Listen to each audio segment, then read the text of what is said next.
Halo, selamat berjumpa kembali di Prime Talk Tajam Mendalam bersama saya Ade Mulia. KPK kembali membongkar praktek suap di lembaga peradilan. Dua hakim pengadilan negeri Jakarta Selatan ditangkap tangan saat menerima imbalan atas putusan suatu perkara. Kasus suap yang melibatkan para pengadil sangat ironis karena hakim adalah jabatan yang mulia. Mengapa hakim tak jera melakukan korupsi? Adakah solusi ampuh untuk masalah ini? Mengingat kasus semacam ini terus berulang kali seolah tanpa solusi. Inilah Prime Talk Tak Jera Suap Perkara. Gimana Bang? Sampaikan Bang, soal penangkapan gimana Bang? Keluarin aja Pak unek-uneknya Pak. Kira-kira ada yang mau disampaikan apa? Gimana Bu? Emang sering ya Bu ya minta-minta suap gitu ya Bu? Begitu Bu, ada yang mau disampaikan Bu soal penangkapan Bu?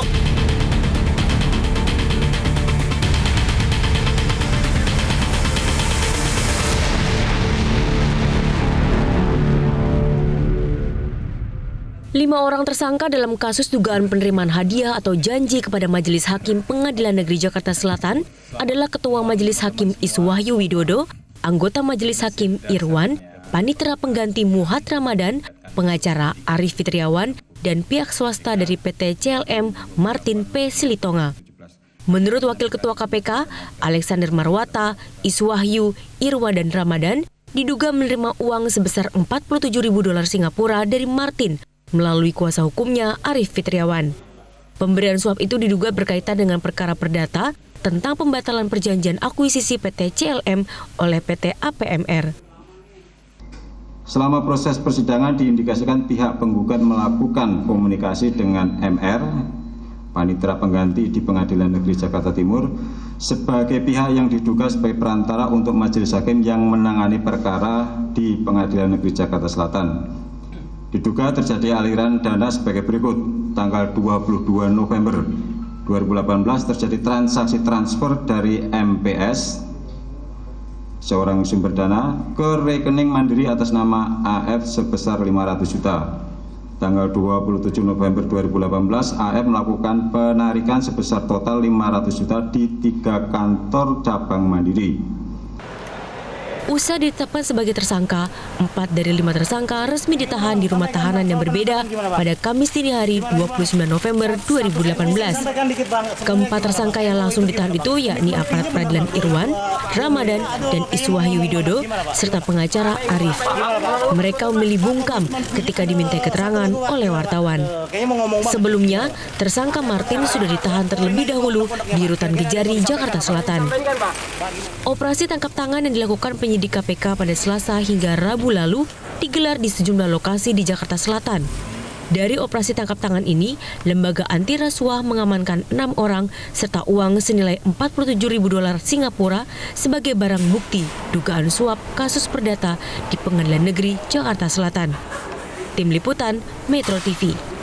Dan telah hadir dua narasumber di studio, Ketua Komisi Yudisial Jaja Ahmad Gayus. Selamat malam Pak Jaja, dan juga Hakim Agung periode 2011-2018 Gayus Lumbun. Selamat malam Pak Gayus. Dan kami juga sudah mengundang pihak Mahkamah Agung namun tidak mendapatkan tanggapan. Kita langsung saja ke Pak Gayus. Pak Gayus, soal pernyataan Anda di media sebelumnya, harus ada evaluasi untuk semua hakim yang ada di Indonesia. Evaluasi macam apa maksud Anda? Saya sudah lama melontarkan ini, termasuk ketika saya masih aktif sebagai Hakim Agung, ya. Maraknya OTT hak terhadap hakim ini menjadikan masyarakat tidak percaya lagi kepada pengadilan. Nanti saya khawatir ada hakim jalanan. Jadi oleh karena itu jalan keluar terakhir adalah mengevaluasi seluruh pimpinan hakim di tingkat strata di PN, pengadilan negeri, pengadilan banding atau pengadilan tinggi, bahkan di pimpinan MA sendiri. Desakan Anda arahkan kepada siapa? Kepada seluruh pimpinan. Pimpinan di semua strata itu. Sampai Mahkamah Agung. 10 orang ini juga harus dievaluasi. Mana yang baik dipertahankan, yang tidak baik diganti. Instrumen evaluasinya apa saja sih? Indikatornya apa saja? Apakah kemudian juga ada audit segala macam? Indikasi kepada perilaku terutama. Perilaku, kemudian syarat administrasi. Seseorang itu bisa diloloskan memimpin sebuah pengadilan haruslah sesuai dengan undang-undang. Sesuai dengan SOP. Karena apa? Karena dengan melanggar itu, maka yang didapat ada pimpinan-pimpinan pengadilan di semua tingkatan itu yang tidak berkualitas, bahkan di OTT. Mereka tidak takut lagi kepada pengawasan. Dan bahkan kita masyarakat melihat ini sudah seperti drama biasa hari-hari, begitu kan? Sudah sangat sering. Saya pikir begitu. 2 bulan yang lalu kira-kira Pengadilan Negeri Medan Nah, di sana sudah terjadi juga seperti hari ini. Jadi memang tidak akan sembuh. Pengadilan tidak akan menjadi pengadilan yang berwajah baru. Kalau nanti dievaluasi, saya mengusulkan KY ini kan lembaga yang dibentuk oleh konstitusi. Presiden bisa menugaskan paling tidak meminta KY untuk melakukan evaluasi. Jadi Anda mendesak Presiden untuk kemudian tentu karena kepala negara, Presiden itu tidak bisa mengutamakan perekonomian saja atau politik yang marak sekarang. Hukum juga prioritas utama. Baik. Kita ke kayak tadi pandangan dari Pak Gayus. Kemudian Pak Jaja, Pak Suhadi di MA sendiri mengatakan mempertanyakan cara apa lagi sih untuk menyembuhkan ini dan menjaga anak-anak buahnya. Ada formula khusus nggak dari KY sendiri? Ya, sebetulnya kontinuitas yang dilakukan oleh KY itu yang secara kelembagaan seperti sekarang kita di Semarang ada sinergisitas antara MA, KY dan KPK. Itu sudah dilakukan sejak 2017, tapi faktanya masih begini.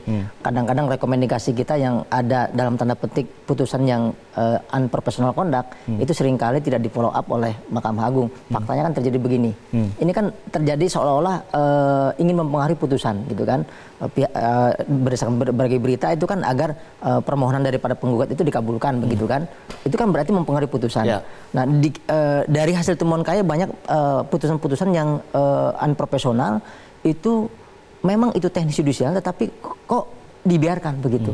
Nah, kalau seandainya tindakan-tindakan unprofessional conduct itu diberikan semacam pembinaan atau teguran setidak-tidaknya minimalnya, maka kejadian-kejadian yang bisa menjurus kepada suatu tindakan yang menerima sesuatu suap dan sebagainya itu bisa dihindari. Nah, jadi kalau menurut saya tetap KY itu ketika masuk ke yang sifatnya unprofessional conduct walaupun itu adalah kebebasan hakim, tapi kalau kebebasan hakim itu tidak akuntabel, maka pasti ada sesuatu di dalam putusannya. Karena kita juga menyadari kalau hakim yang kurang pengetahuan dan sebagainya, kita tidak memberikan sanksi biar mereka untuk belajar. Ketika dia menggunakan misalnya interpretasinya yang benar gitu kan. Baik, Pak Jaja, saran dari Pak Gayus mendesak Presiden untuk kemudian memerintahkan KY untuk mengevaluasi seluruh kepala hakim begitu. Ya, pimpinan hakim ya. Ini bagaimana? Kalau seandainya itu ada bagian daripada suatu evaluasi secara keseluruhan, Presiden sebagai kepala negara kemudian meminta kepada KY untuk melakukan satu kajian, tanpa diminta pun sebetulnya KY sendiri, saya tadi memerintahkan kepada bagian analisis di kita, coba tolong dipetakan persoalan-persoalan ini sehingga kita bisa memberikan masukan kepada Mahkamah Agung dalam rangka pembinaan teknis peradilannya. Tapi kalau seorang dari MA sendiri mengatakan bahwa kita sendiri sudah tidak tahu lagi cara harus bagaimana mencegah, itu kan seperti buntu begitu ya Pak Jaja ya? Ya, itu kata kuncinya. Apakah dari KY sendiri juga buntu atau bagaimana? Ketika KY diberikan peran untuk melakukan pengawasan secara eksternal, Mahkamah Agung harus terbuka. Harus terbuka dalam selama arti, ini tidak terbuka. Contohnya nanti kita dalam arti tadi yang saya contohkan, termasuk persoalan-persoalan unprofessional conduct itu juga mereka terbuka. Gitu. Baik. Ini ada suara juga dari DPR yang mengatakan bahwa paradigma pengawasan hakim sendiri itu harus dirubah. Nanti kita akan bahas usai jeda dan pemirsa tetaplah bersama kami. Prime Talk akan segera kembali. Pembinaan yang kita lakukan itu sudah maksimal, sudah maksimal. Betul. Jadi kita yakin bahwa hasilnya akan baik. Ya. Bahkan kita juga akan mendapatkan penghargaan dari Kemenpan bahwa kita ini dinyatakan sebagai lingkungan peradilan yang bebas dari korupsi, wilayah bebas korupsi dan wilayah bebas. Dan pemirsa, demikian pernyataan dari Abdullah, Kepala Biro Hukum dan Humas Mahkamah Agung yang menyatakan bahwa pengawasan di lembaga peradilan sudah berjalan dengan baik. Sementara soal pengawasan kita langsung tersambung dengan Pak Arsul Sani dari Komisi 3 DPR RI. Selamat malam, Assalamualaikum Pak Arsul.